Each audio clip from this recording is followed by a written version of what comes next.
Hi people of Earth. In this video I'm going to take you on a short trip through my local forest,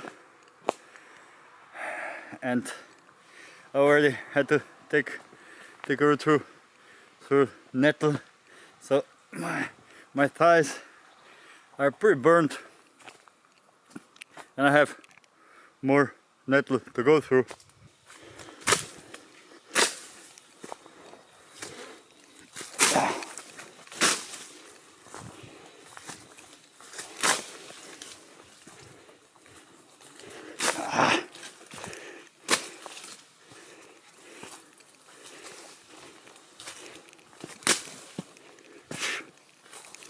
There's a bump hole left from the World War II. There may be some in the ground surrounding our city.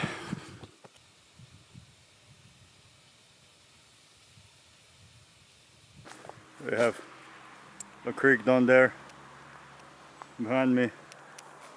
It's dried out, which hasn't happened for 30 years at least, or even more. It's not in my memory that this creek would ever dry out.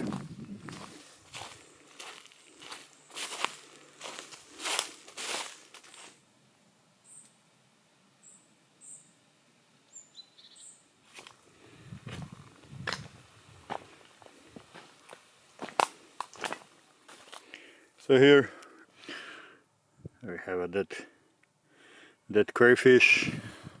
There's a few of them in here. So that's one of the very rare spots I know of where the indigenous European crayfish still live. Well, those down there are not alive, but we have some holes in there. There's one which I'm not sure is alive. Doesn't look alive. A toe biter. I need some polarizing filters.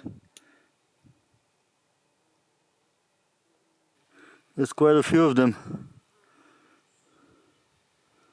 in this water here. I don't wanna hold it with my fingers. This is pretty painful if you get bitten.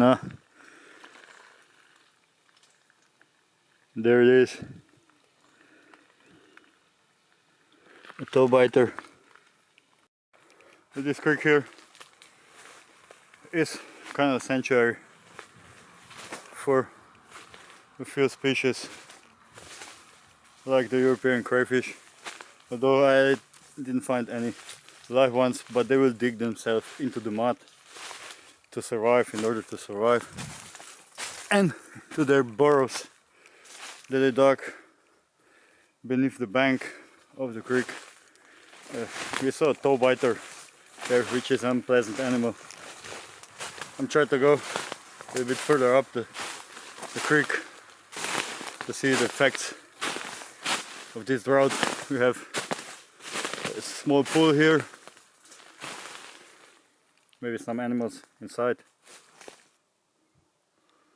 It doesn't really look very populated. Another small pool. Oh, there's some snake inside. Oh, we have a small Natrix something here.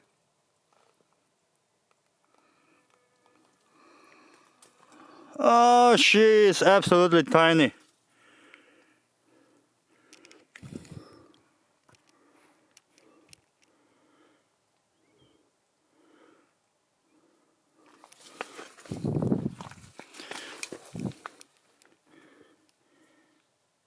She is an absolutely tiny snake.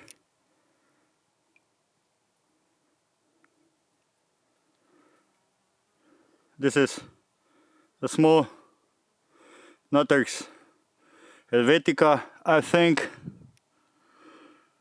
It doesn't display any pattern, really. We are here in kinda hybridization zone.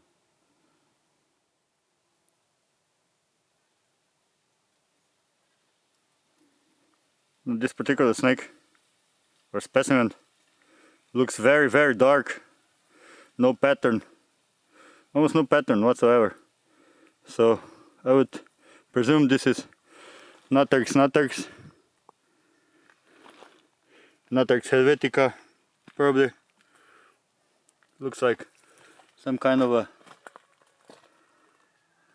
melanistic.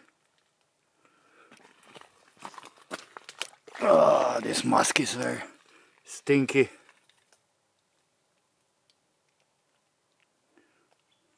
She's gone.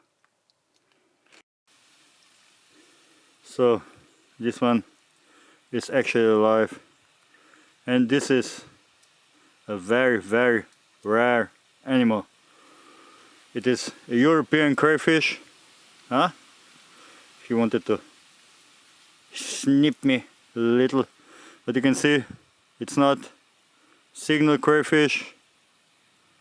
It is a wonder that these animals actually survived here. This is a kind of secret place. Nobody goes here, and obviously it's enough up the stream, far enough up the stream, so the signal crayfish or invasive crayfish don't get to here. There's another one there. Oh, there's quite a big one. There's kind of big one in there. Here we have slightly bigger specimen.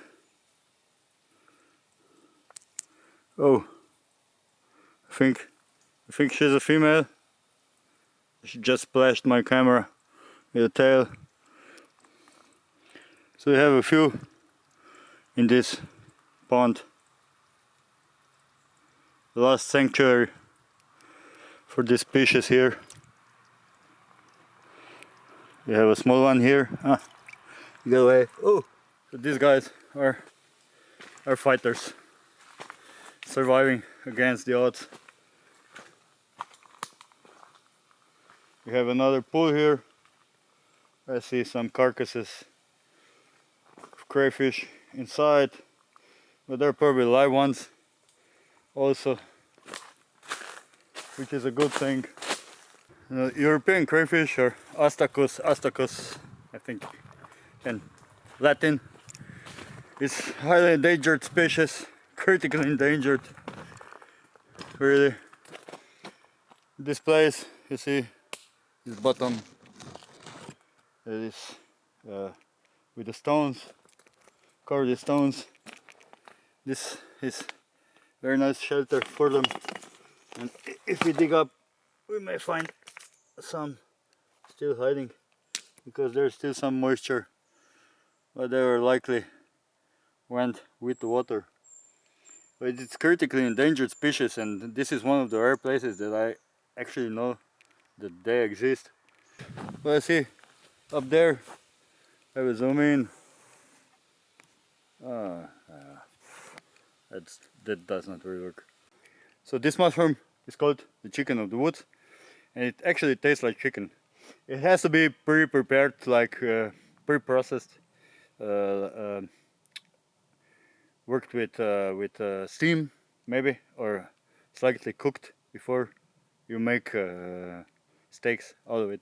You can actually fry it like a chicken white meat or something like that, and it's pretty good. But if you will prepare it simply just like that, it will be a bit stringy and a bit bitter, maybe is the best word. But I will go later and collect it. I don't have any bag or basket for it. Here's one that fell off. You can see it has sensationally good smell. It is one of the rare mushrooms that will grow in this drought. There's a small Rana temporaria, European brown frog. Very nice tiny frog. Rana temporaria, very common here. They can grow to about this big.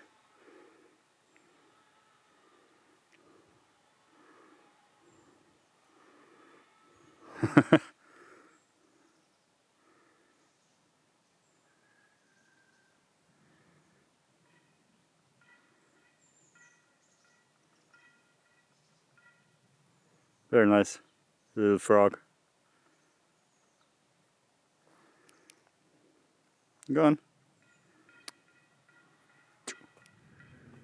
Now in drought, these moist places like the one here, it's actually somebody made a football field or soccer field here, small soccer field, and a creek like that, just a tiny, really tiny water flow will attract a whole plethora of animals, because every living thing needs water for life.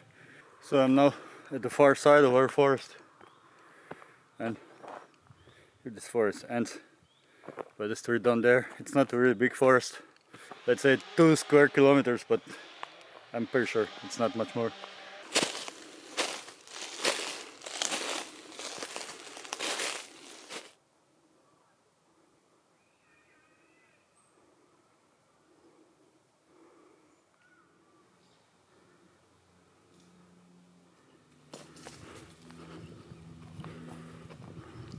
Here we are at the top of the hill of our local forest. It is called the Lone Pine. There's actually marking there. I'm not sure if that's the top, because this point here, where I'm standing now, looks a little bit higher. But Lone Pine Hill, it's a 426 meters high, and Maribor city is 273.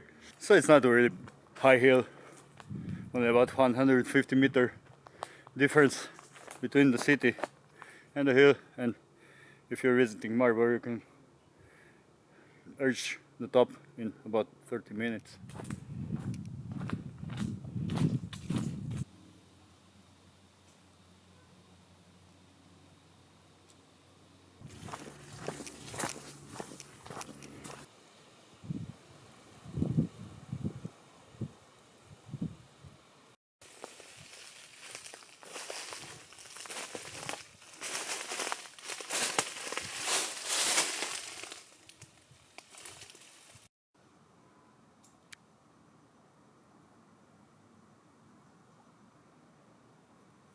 There you have 2 young deer, 6-7 meters away from me.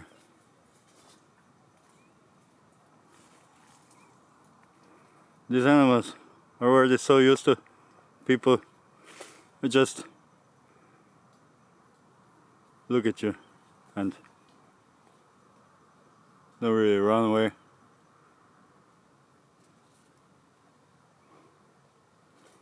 They're inside the fence, so